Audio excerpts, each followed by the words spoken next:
yaitu jaringan epidermis. Sebelum kita membahas jaringan epidermis, kita akan melihat ciri-ciri umum dulu dari jaringan dewasa. Jaringan dewasa ini disebut juga jaringan permanen karena pada jaringan dewasa itu sudah tidak lagi mengalami proses pembelahan sel, kecuali pada beberapa jaringan dewasa tertentu. Artinya secara umum kalau sudah itu merupakan jaringan dewasa, dia tidak mengalami proses pembelahan sel, kecuali beberapa jaringan tertentu saja baru dia mengalami proses pembelahan sel. Makanya ada meristemnya, meristem primer sama meristem sekunder. Artinya jaringan dewasa ini dia nanti masuk ke meristem sekundernya. Ya, meristem primer kan merupakan meristem yang memang dia membelah dari jaringan embrional. Kalau meristem sekundernya jaringan dewasa yang seharusnya tidak membelah tetapi ada yang membelah. Makanya dia termasuk meristem sekunder. Ya, ingat meristem itu aktif mengalami proses pembelahan sel. Kemudian jaringan dewasa ciri-cirinya kemarin sampai siapa? Oh, diacak.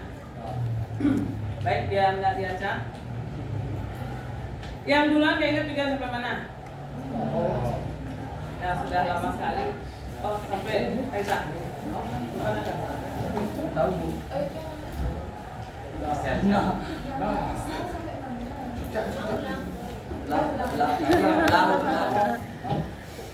Kita akan mulai dari ciri-ciri jaringan dewasa. Kita mulai dari ya Kalwi. Satu aja ya. Iya, bentuknya tetap dan tidak berubah. Karena memang jaringan dewasa pada umumnya sudah mengalami proses yang disebut diferensiasi dari meristem. Ya, sehingga bentuknya tetap dan tidak berubah. Betul. 2. Ya. Ya. Tidak aktif mengalami proses pembelahan secara mitosis biar lebih lengkap. Tidak. Ya. Ukuran vakuolanya dia besar karena dia sudah tumbuh berkembang dari jaringan meristem, makanya vakuolanya semakin besar. 4. Ya, sitoplasmanya semakin sedikit. Kenapa ketika jaringan dewasa sitoplasmanya semakin sedikit? Karena didominasi oleh organel apanya yang mendominasi? Iya, vakuola. Karena itu yang mendominasi vakuola. Kemudian karena vakuola ini juga akhirnya inti atau nukleus yang ada di sentral dia akhirnya ke pinggir karena terdesak oleh vakuola yang semakin besar. Ingat vakuola itu fungsinya banyak, dia banyak yang disimpan di sana. Makanya semakin bertambah usia, vakuola akan semakin besar. Lagi satu aja. Ya, dinding selnya bervariasi. Maksud dari dinding sel yang bervariasi di sini adalah pada penebalannya. Ya, penebalan dinding selnya bervariasi. Ada yang penebalannya di seluruh bagiannya, artinya seperti ini di dinding sel. Ada yang menebal di keempat sisinya. Ada yang menebal hanya di bagian pojok-pojoknya saja atau bagian ujung-ujungnya saja. Itu makanya dikatakan penebalannya bervariasi atau dinding bervariasi. Ada juga dindingnya belum mengalami penebalan oleh lignin. Karena ada beberapa jaringan dewasa yang masih membelah. Artinya masih dia penebalannya hanya selulosa saja. Artinya ini senyawanya dia boleh dikatakan lebih lembek daripada lignin yang lebih keras. Ya, kalau keras kan susah mengalami pembelahan. Kalau dia masih lentur, gampang dia masih membelah. Ya. Itu beberapa ciri-ciri, boleh dikatakan ciri-ciri dari jaringan meristem yang sebenarnya berlawanan dari jaringan embrional atau jaringan meristem. Ya, kalau jaringan meristem dia ukurannya kecil, berarti kalau jaringan dewasa ini ukuran selnya juga lebih besar. Itu tambahannya. Kemudian kalau jaringan meristem itu dia sel-selnya padat, rapat. Kalau jaringan dewasa berarti sel-selnya, kalau jaringan meristem ciri-cirinya itu dia rapat. Kalau jaringan jaringan dewasa berarti ciri-cirinya ya dia longgar, ada ruang antar selnya. Ya. Nah, itu beberapa ciri-ciri dari jaringan dewasa yang sebenarnya kalian pelajari ciri-ciri dulu jaringan meristem, nanti cari lawannya. Itu ya. Yang satu aktif membelah, berarti ini nggak aktif membelah. Yang satu vakuolanya kecil, ini vakuolanya yang besar. Satu sitoplasmanya masih banyak, ini sitoplasmanya lebih sedikit. Ya, sebenarnya satu aja cukup. Nanti cari lawannya. Karena itu memang bertolak belakang. Ya. Itu untuk ciri-ciri dari jaringan dewasa secara umum. Sekarang kita mulai dari jaringan yang pertama, yaitu jaringan yang berada paling luar daripada organ. Baik itu akar, batang, daun. Inilah organ yang terluas, yaitu jaringan epidermis. Makanya jaringan epidermis ini juga disebut sebagai jaringan pelindung. Makanya nama lainnya adalah jaringan pelindung. Karena letaknya paling luar, dia berfungsi untuk melindungi bagian dalam dari jaringan tersebut. Ya, makanya disebut jaringan pelindung juga. Di mana ciri-ciri dari jaringan epidermis? Lanjut. Ini lebih spesifik sekarang. Terdiri dari selapis sel yang Ya. Epidermis itu tersusun dari selapis sel yang tipik tapi kuat. Ya. Jadi disusun oleh satu lapis sel yang tipik tetapi kuat. Dua. Lanjut. Ciri-ciri epidermis masih. Baru tersusun dari satu lapis sel yang kuat. Ya kuat. Walaupun satu lapis sel dia kuat. Apalagi? Ya, sel-selnya rapat tanpa ruang antar sel. Ya, sel rapat. Ya, sel-selnya tersusun rapat. Nggak ada ruang antar sel sama sekali. Seperti yang sudah kalian amati di bawah mikroskop. Baik itu bawang, baik itu daun rhodioscaler, itulah epidermis yang kalian lihat. Kalian bisa lihat bahwa sel-selnya itu kan saling menyatu satu dengan yang lain. Gak ada rongga sedikit pun, ya, gak ada rongga. Dengan misalnya pada daun rhodioscaler pun stomata itu dia rapat.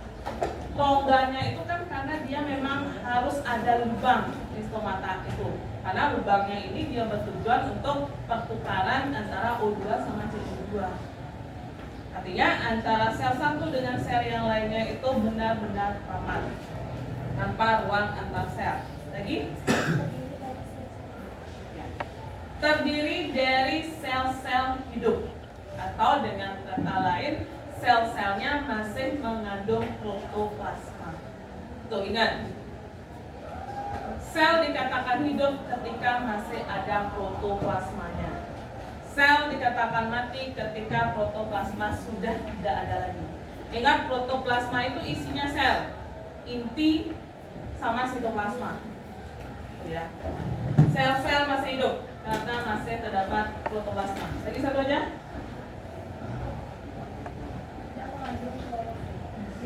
Tidak mengandung klorofil atau tidak mengandung kloroplas kecuali, ini ada kecualinya, tidak mengandung klorofil atau tidak mengandung kloroplas kecuali pada stomata. Artinya stomata yang kalian amati waktu itu adalah termasuk bagian dari epidermis. Ya, kalian lihat di bagian dalamnya dia berwarna hijau karena di dalamnya ada kloroplas. Di dalam kloroplas baru terdapat klorofil. Ya.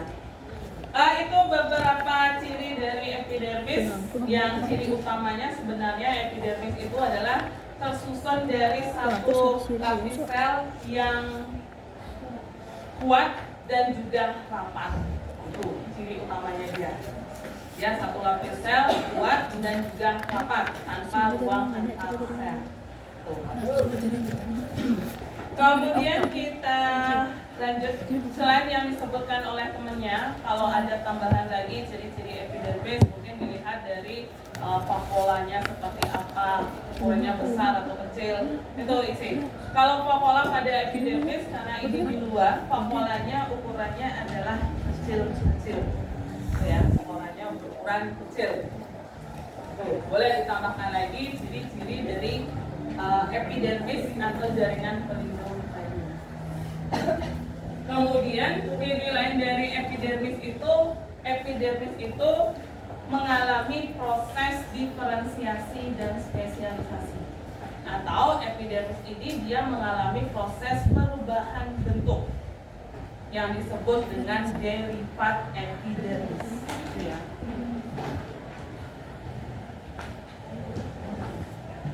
Epidermis mengalami proses diferensiasi dan spesialisasi, atau dia akan terjadi proses perubahan bentuk yang disebut dengan derivat epidermis. Derivat epidermis yang kita bahas beberapa saja, walaupun ada banyak. Yang pertama, wajib memang harus kalian tahu, itu adalah stomata. Ya, stomata itu merupakan salah satu derivat epidermis. Artinya stomata itu bagian dari epidermis, tetapi sudah mengalami proses perubahan bentuk, diferensiasi, kemudian spesialisasi, perubahan fungsi. Artinya epidermis ini bentuknya tidak memanjang lagi, atau bentuk yang heksagonal atau bentuk yang poligonal, tapi dia akhirnya membentuk seperti mata, ya, atau stomata, seperti itu. Kalau kalian nanti membaca istilah stomata, ada yang membuat stoma saja, ini bisa. Stoma itu untuk menyebut tunggal, artinya hanya menyebut satu mulut daun saja. Itu yang disebut dengan stoma. Kalau stomata ini sebenarnya untuk menyebut yang jamak, banyak mulut daun. Itu artinya yang kalian amati waktu ini karena ada banyak mulut daun stoma, itulah yang disebut dengan stomata. Makanya terkadang di sumber bacaan itu ditulis stoma dalam huruf K. Ada yang menulis seperti itu, bisa. Spesialisasi. Ya, langsung stomata boleh. Ya. Tapi lebih sering kita menyebutnya stomata. Dan Stoma spesialisasi. cuma satu, stomata banyak, tapi boleh saja yang mana digunakan. Ya, sih. Tapi karena di sini lumrah kalau mulut daun itu disebut stomata atau perubahan bentuk. ini stoma dalam kurung K. Ada juga yang buat seperti ini di sumber bacaan. Ya. Selain stomata, nanti yang kita akan bahas untuk derivat epidermis itu ada trichomata. Ini juga sama, ya. Kalau trichoma itu untuk yang tunggal, kalau trichomata itu yang jamak. Makanya ada juga yang menulis trichoma dalam kurung T. Bisa juga sama. Trichomata ini kalian pasti sudah pernah lihat, tapi tidak tahu namanya, ternyata itu trichomata. Itu adalah rambut-rambut halus pada akar. Kalau pada akar itu rambut-rambut halusnya namanya bulu-bulu akar atau rambut-rambut akar. Kemudian pada batang, kalau ada bagian yang kayak rambut-rambut itu termasuk ke dalam trichoma. Di daun apalagi permukaannya itu ada rambut-rambut halus, itu trichomata. Ya. Pasti pernah lihat, tapi nama lainnya belum tahu, ya. Selain stomata, trichomata, nanti kita juga akan bahas itu adalah emergensia. Kemudian ada spina. atau nama lainnya adalah duri, kemudian terakhir sel kipas, itu aja. Sel kipas atau buliform. Ini aja, 5 aja. Masih ada sistolit sebenarnya, tapi cukup 5 ini saja. Yang paling penting itu adalah yang nomor 1 sebenarnya. Ya, karena inilah yang sering kita ucapkan, sering kita sebut namanya daripada yang lainnya. Ya. Baik, kita masuk ke derivat yang pertama, yaitu stomata atau stoma. Dan kalian juga sudah melihat ini secara langsung di bawah mikroskop. Ibu akan gambarkan nanti giliran untuk menentukan bagiannya. Harusnya ini bagiannya udah benar karena sudah kalian buat di laporan kalian. Ya. Sebelum ke gambar, stomata itu fungsinya apa? Tadi? Sampai siapa? Oh, fungsi stomata. Dia memiliki beberapa fungsi. Ya. Mengatur pertukaran gas. Ya, di sini CO2 yang dimasukkan ke dalam tumbuhan, O2-nya sebagian dilepaskan. Karena tumbuhan juga perlu O2 untuk respirasi, untuk pembentukan CO2. Ya, boleh pertukaran gas antara O2 dan CO2. Lagi, fungsi stomata.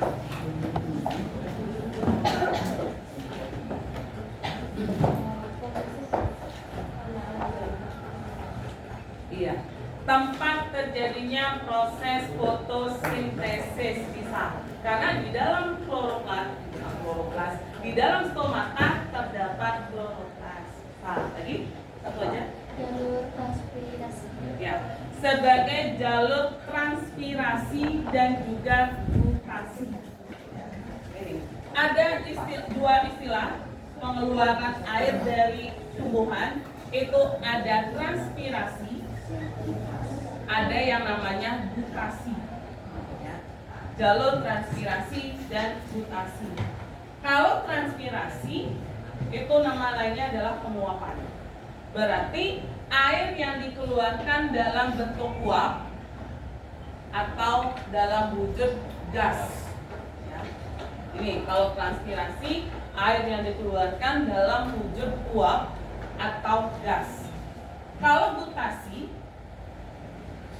memang air yang dikeluarkan, ya, atau dengan kata lain dalam bentuk zat cair itu. Artinya air itulah yang langsung dikeluarkan dari tumbuhan. Ya, dan ya di sini ada dua proses pengeluaran air dari dalam tubuh tumbuhan, itu ada transpirasi. Mungkin ini yang paling sering kita dengar, ya. Transpirasi adalah pengeluaran air dalam bentuk uap. Itu dalam wujudnya adalah gas. Ini tidak akan kita lihat secara langsung. Kalau itu gutasi, itu adalah pengeluaran air memang dalam wujudnya zat cair. Itu yang bisa kita lihat di permukaan daun. Ya, langsung kita bisa lihat karena wujudnya zat cair. Kalau uap tidak begitu kita lihat uap ini, ya. Itu beberapa fungsi dari stomata, tempat pertukaran gas, tempat terjadinya proses fotosintesis, tempat transpirasi, dan juga gutasi. Ya.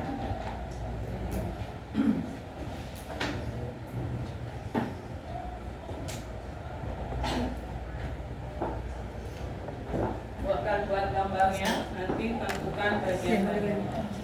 Ini ibu buat stomata yang terbuka bagian tengahnya. Ini bagian-bagian yang ada di sekitarnya. Ibu buat.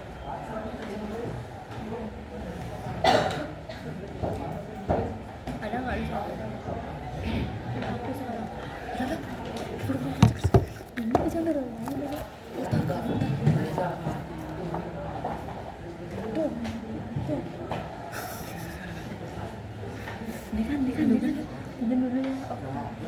Hanya 4. Kamu udah tuh. Nomor 1 adalah sel-sel yang sekitarnya itu apa namanya? Yang nomor 2, bagian 2-nya ini dibagi. Kapan sih, Cok?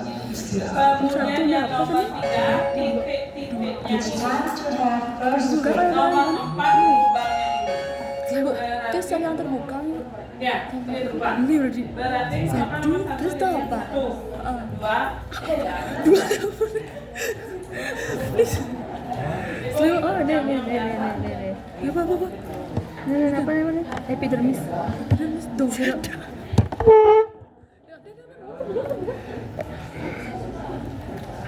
Beba. Dulu, kena. Nih, kena ini apa? Tuh, kulit ini nih. Dulu, ada ini. Nih kulit ini. Apa nih dong? Harus mana? Soal epidermis. Enggak tahu. Ini lo pola dong.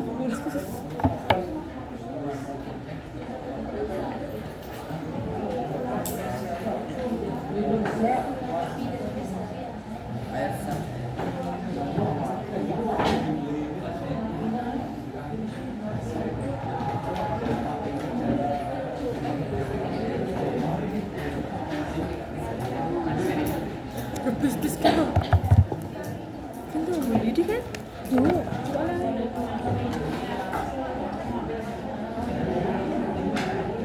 tuh kelas dong nih ordin wall tuh deh tunggu betul ini nggak sih tin order wall ini tin order wall saya pengawal nggak sih? Penjaga.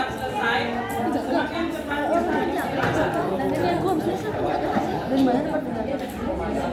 Menurut tapi aku mau fotoin dulu. Pakai dah, aku pasang hitam. Oh iya, oke. Aku kasih bomba.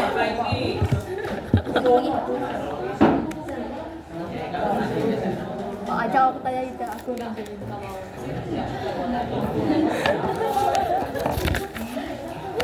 Tadi aku mau nyari ini bos aku kan dipakai sama adiknya. Waktu itu ada. 3 hari. Belajar apa? Belajar.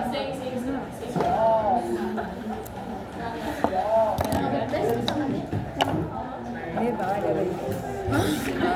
Bisa.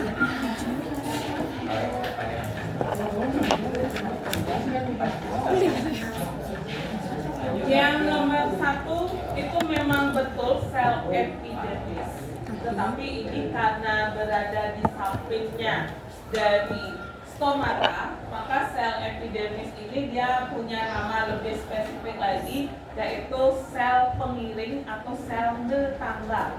Ya. Tetangga atau sel pengiring. Ya. Karena letaknya, ini memang semua sel epidermis. Karena letaknya dia di sampingnya dari stomata, makanya disebut sel tetangga atau sel pengiring. Sel tetangga. Ya, tetanggaan dia. Oh ya. Kemudian yang nomor 2 itu adalah sel penjaga, tuh, atau guard cell. Guard cell misalnya. Kemudian yang ketiga kloroplas, tuh. Yang nomor 4 kurang satu kata yaitu celah stoma, ini kan lubangnya. Celah stomata atau celah stoma, karena hanya satu. Baik, nanti kita akan lanjutkan kembali. Bisa istirahat.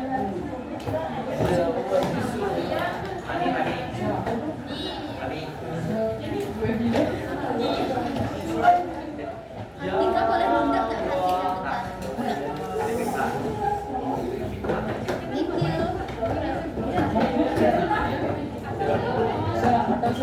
Thank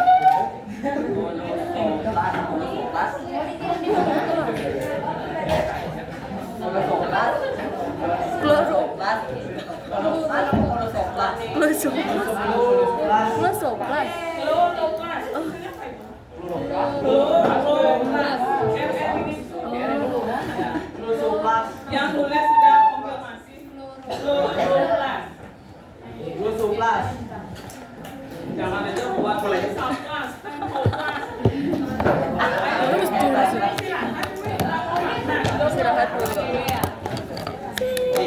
lebih baik